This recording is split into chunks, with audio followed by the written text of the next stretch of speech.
সবাই কেমন আছেন? আশা করি ভালো আছেন, আমিও ভালো আছি।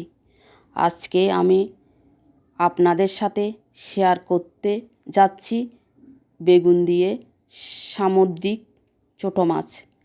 এই রান্নাটা একদম ঘরোয়া ঝাল ঝোল টাইপের। গরম ভাতের সাথে খেলেই আসল মজা। যারা সহজ রান্না পছন্দ করেন তাদের জন্য এই রেসিপিটা একদম পারফেক্ট। মাছ আর বেগুন কেটে কুটে ধুয়ে পরিষ্কার করে নিয়েছি। বেগুন দিয়েই রান্না করব এই ছোটো মাছ। তাহলে দেখতে থাকুন কিভাবে রান্নাটা করছি। ভিডিওটি স্কিপ না করে শেষ পর্যন্ত আপনারা দেখবেন আর আমাকে সাপোর্ট করবেন। আপনারা সাপোর্ট করলে এগিয়ে যেতে সহজ হবে। ফ্রাই প্যানে পরিমাণ মতন তেল দিয়ে দিলাম। তেল গরম হয়ে আসলে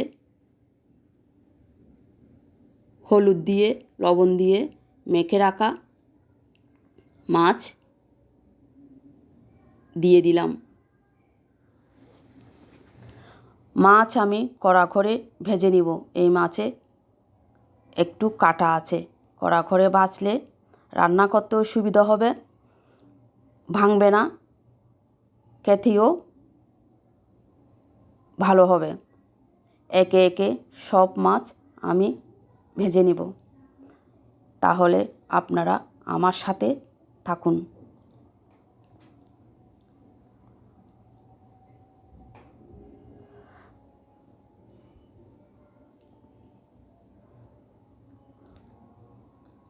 পাতিলে দিয়ে দিলাম তেল। তেল গরম হয়ে আসলে দিয়ে দিলাম তেজপাতা, সাথে দিয়ে দিলাম পেঁয়াজ আর কাঁচামরিচ পেঁয়াজ একটু সামান্য ভেজে নিব। পেঁয়াজ ভাজা হয়ে গেলে দিয়ে দিব মরিচের গুঁড়া, হলুদের গুঁড়া।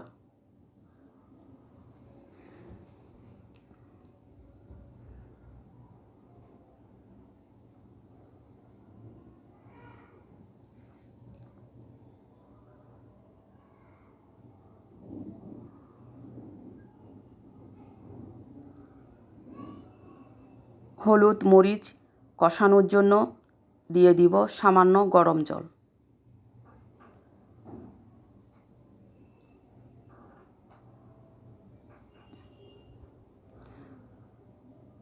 দিয়ে দিলাম লবণ। মরিচ কষানো হয়ে গেলে দিয়ে দিব কেটে রাখা বেগুন। এই বেগুন খেতে খুবই স্বাদের। যে কোনো মাছের সাথে বা শুটকির সাথে খেলে খুবই ভালো লাগে। চট্টগ্রামের মানুষেরা এই ফুটো বেগুন খেতে খুবই পছন্দ করে। বেগুন আমি কষাবো না, বেগুন এমনি নরম হয়ে যাবে। দিয়ে দিলাম জিরার গুঁড়া। এবার বেগুন নাড়াচাড়া করে তারপর দিয়ে দিব পরিমাণ মতন গরম জল।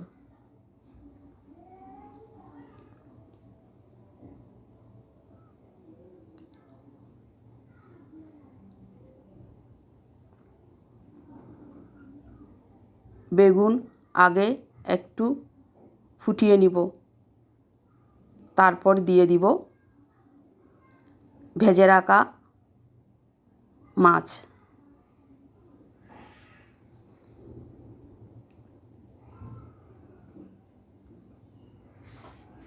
বেগুন দিয়ে সামুদ্রিক মাছ গরম ভাতের সাথে খেলে একদম বাড়ির স্বাদ। দিয়ে দিলাম কেটে রাখা টমেটো।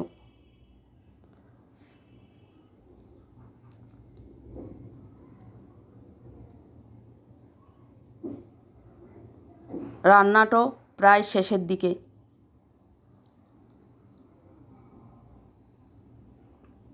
রান্নাটা যদি আপনাদের ভালো লাগে লাইক কমেন্ট শেয়ার সাবস্ক্রাইব করে সবাই পাশে থাকবেন।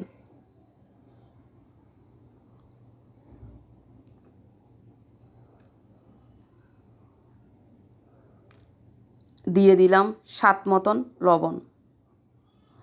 রান্নার মাঝখানে চলে আসলাম আজকের ওয়েদারটা দেখানোর জন্য।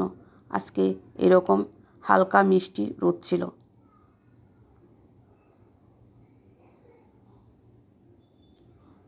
এখন দিয়ে দিব কেটে রাখা ধনেপাতা।